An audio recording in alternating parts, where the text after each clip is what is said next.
ഒരു രാഷ്ട്രീയ പാർട്ടിയുടെയും കൊടിയുമില്ല, ആരുടെയും മുദ്രാവാക്യം വിളികളുമില്ല. പക്ഷേ നിങ്ങളുടെ മൊബൈലിന്റെ സ്ക്രീനിലേക്ക് നോക്കൂ, നേതാക്കൾ തകൃതിയായി അവിടെയുണ്ട്. ഒടുവിൽ നമ്മുടെ രാഷ്ട്രീയക്കാർ ആ സത്യം തിരിച്ചറിഞ്ഞു. ജൻസിയെ കയ്യിലെടുക്കാതെ ഇനി മുന്നോട്ടു പോകാൻ കഴിയില്ല. പാർട്ടി ഓഫീസുകളും പരമ്പരാഗത യുവജന പ്രസ്ഥാനങ്ങളും മാറ്റിവെച്ച് നേതാക്കൾ നേരിട്ട് നിങ്ങളുടെ ഇൻസ്റ്റഗ്രാം ഫീഡിലേക്ക് ഇറങ്ങി വന്നിരിക്കുകയാണ്. കാര്യങ്ങൾ പെട്ടെന്നാണ് മാറിയത്. പഴയതുപോലെ കോളേജ് ഗേറ്റിൽ ലഘുലേഖ വിതറിയോ വഴിയോരങ്ങളിൽ റാലി നടത്തിയിട്ടോ കാര്യമില്ലെന്ന് രാഷ്ട്രീയ പാർട്ടികൾക്ക് മനസ്സിലായി. ഇതിൽ ഒരു പടി മുന്നിൽ നിൽക്കുന്നത് രാഹുൽ ഗാന്ധിയാണ്. നീറ്റ് ഉൾപ്പെടെയുള്ള പരീക്ഷാ ക്രമക്കേടുകൾക്കെതിരെ ചത്രോൺഗി ഗുഞ്ച് എന്ന പേരിൽ വിദ്യാർത്ഥികളുമായി അദ്ദേഹം നേരിട്ട് സംവദിക്കുന്നു. പോരാത്തതിന് ഇൻസ്റ്റഗ്രാമിൽ ആസ്ക് മീ എനിതിങ് വീഡിയോകൾ. എന്തും ചോദിക്കാം, രാഹുൽ മറുപടി പറയും.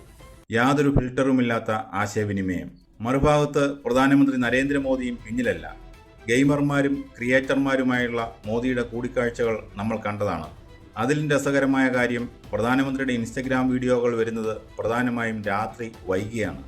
കാരണം ലളിതമാണ്, ജൻസി കൂടുതൽ സജീവമാകുന്നത് രാത്രികളിലാണ്. ആ സമയത്ത് തന്നെ അവരുടെ ഫീഡിലേക്ക് കൃത്യമായി വീഡിയോകൾ എത്തുന്നു. ഇവിടെ ശ്രദ്ധിക്കേണ്ട ഏറ്റവും വലിയ കാര്യം എന്താണെന്ന് ചോദിച്ചാൽ, രാഹുൽ ഗാന്ധിയോ നരേന്ദ്രമോദിയോ തങ്ങളുടെ യുവജന സംഘടനകളെ മുന്നിൽ നിർത്തിയല്ല ഈ കളി കളിക്കുന്നത്. നേതാക്കൾ നേരിട്ട് ഒറ്റയ്ക്ക് ജൻസിയുടെ ഫോണിലേക്ക് സന്ദേശം അയക്കുന്നു. എന്തുകൊണ്ടാണ് രാഷ്ട്രീയക്കാർ പെട്ടെന്ന് ജൻസിയെ ഇത്രയധികം സ്നേഹിക്കാൻ തുടങ്ങിയത്? ഇതിന് പ്രധാനമായും 3 കാരണങ്ങളുണ്ട്. ഒന്ന്, ഭൂരിപക്ഷം ഇവരുടെ കയ്യിലാണ്. ഇന്ത്യയിലെ ജനസംഖ്യയിൽ വലിയൊരു ശതമാനം വരുന്നത് ഈ തലമുറയാണ്. വരാനിരിക്കുന്ന ഓരോ തെരഞ്ഞെടുപ്പിലും ജയപരാജയങ്ങൾ തീരുമാനിക്കാൻ പോകുന്ന വോട്ടർമാർ ഇവരാണ്. 2, പരമ്പരാഗത രാഷ്ട്രീയത്തോട് താല്പര്യമില്ല. പഴയ പാർട്ടി നേതാക്കൾ പറയുന്നത് കണ്ണടച്ച് വിശ്വസിക്കുന്ന ശീലം ജൻസിക്കില്ല.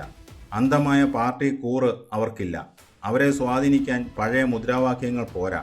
തൊഴിലവസരങ്ങൾ, മാനസിക ആരോഗ്യം, ആർട്ടിഫിഷ്യൽ ഇൻ്റലിജൻസ്, പരിസ്ഥിതി പ്രശ്നങ്ങൾ, വിദ്യാഭ്യാസ സ്ഥാപനങ്ങളിലെ കൃത്രിമങ്ങൾ, ഇവയൊക്കെയാണ് അവരുടെ വിഷയങ്ങൾ.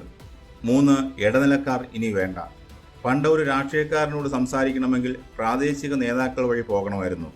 എന്നാൽ ഇന്ന് ഇൻസ്റ്റഗ്രാം DMലൂടെയോ റീൽസിലൂടെയോ ഒരു ചോദ്യാവലിയിലൂടെയോ കാര്യങ്ങൾ നേരിട്ട് പറയാം.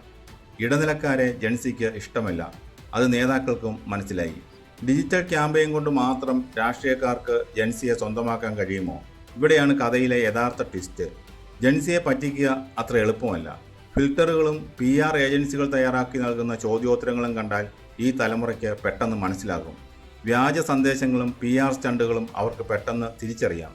ഇനി സംഭവിക്കാൻ സാധ്യതയുള്ള കാര്യങ്ങൾ നോക്കാം. യുവജന സംഘടനകളുടെ പ്രസക്തി കുറയും. തെരുവിൽ സമരം ചെയ്യുന്ന പരമ്പരാഗത രാഷ്ട്രീയ സംഘടനകളുടെ റോൾ മാറും. വരും ദിവസങ്ങളിൽ ഡിജിറ്റൽ സ്പേസിലായിരിക്കും യഥാർത്ഥ രാഷ്ട്രീയ യുദ്ധങ്ങൾ നടക്കുക. ഇൻസ്റ്റഗ്രാമിൽ എന്തും ചോദിക്കാം എന്ന് പറയുമ്പോൾ പരീക്ഷാ ചോർച്ചയെക്കുറിച്ചും ജോലിയില്ലായ്മയെക്കുറിച്ചും ജൻസി നിർദ്ദയം ചോദ്യങ്ങൾ ചോദിക്കും. അതിന് കൃത്യമായ മറുപടി നൽകാൻ നേതാക്കൾ നിർബന്ധിതരാകും. ഇനി വരുന്ന തെരഞ്ഞെടുപ്പുകളിൽ പരസ്യ ബോർഡുകളേക്കാൾ സ്വാധീനം ചെലുത്തുക നിങ്ങളുടെ ഫോണിലെ 30 സെക്കൻഡ് റീലുകളായിരിക്കും. ചുരുക്കത്തിൽ പറഞ്ഞാൽ, ഇന്ത്യയിലെ രാഷ്ട്രീയം ഇപ്പോൾ പുതിയൊരു ഗ്രൗണ്ടിലേക്ക് മാറിയിരിക്കുകയാണ്. മൈക്കും സ്റ്റേജുമല്ല, ഫ്രണ്ട് ക്യാമറയും ഇൻസ്റ്റഗ്രാമുമാണ് പുതിയ ആയുധങ്ങൾ.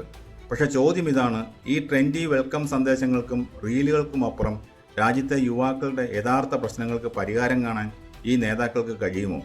അതോ ഇതും വെറും ഒരു ഡിജിറ്റൽ വോട്ട് ബാങ്ക് തന്ത്രം മാത്രമായി മാറുമോ?